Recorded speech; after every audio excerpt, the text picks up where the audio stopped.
2005 Nissan Altima again, up on the lift. Here's what we got. My wife was cruising along with the brand new struts and everything that we did, and she noticed that there was some jumping in the steering. So I got it up in the air. The tie rod end actually is fairly new and it's in pretty good condition. I mean, you can still see it's pretty shiny, so it's actually not too bad. Anyway, so I popped it out and I noticed that it was loose, and that seemed really odd because even if it's pulled away from the nut somehow, it should be fairly tight on the tie rod itself.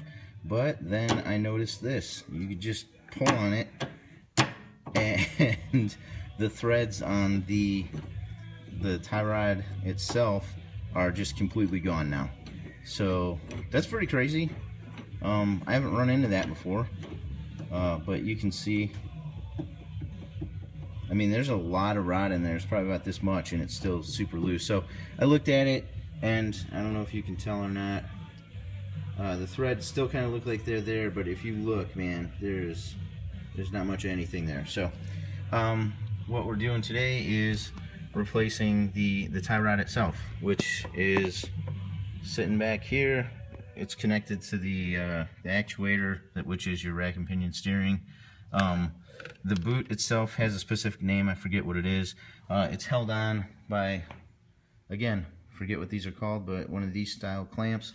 What I did was I took a flathead screwdriver and I put it in here, and I just twisted, and it kind of pops the whole thing apart. So you're gonna have to replace that with something, with a different clamp. I'm probably just gonna use like a hose clamp or something.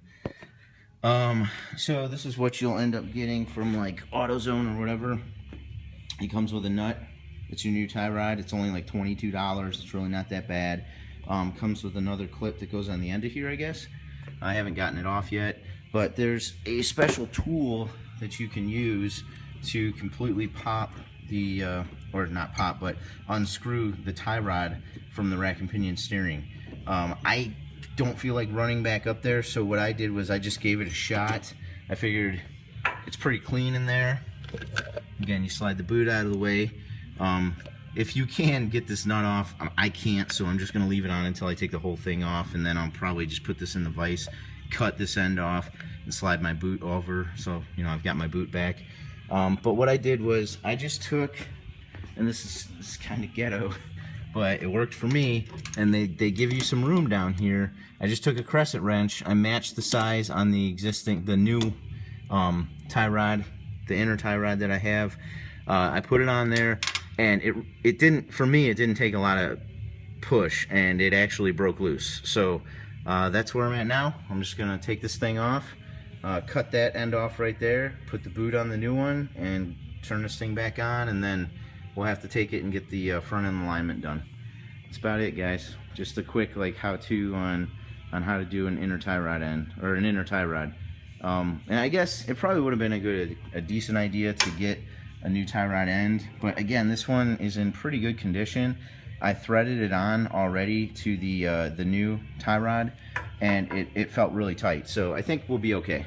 But that's it, guys. Post up any comments or anything like that if you've come across this and it's a pain in the ass, or if there's a better way to do it. Thanks a lot. Okay, dudes. So I got it off of there. It took forever. You know what? If I would have remembered, I would have just gotten the tool. Don't be stupid. Do what you know I should have done. Go get the tool. Basically, it's like a pipe looking thing. It'll slide over top of this, and I think there's something that locks onto one of these. Like I think it's a clip or something like that slips into that, and then it locks onto the pipe, and then it's got, I think, a 1/2-inch drive on the other side of it. Don't waste your time doing what I did with the crescent wrench. It's a dumb shit idea. It took forever. I should have just drove back up there and rented it. Anyway, I got it off, so now I'm gonna waste my time putting it back on with this thing, and you know, tightening everything up. What I'm gonna do is I use red Loctite. That's the permanent stuff. What you're really supposed to use, I believe, is blue. But I've always used red. I just find it's easier to work with.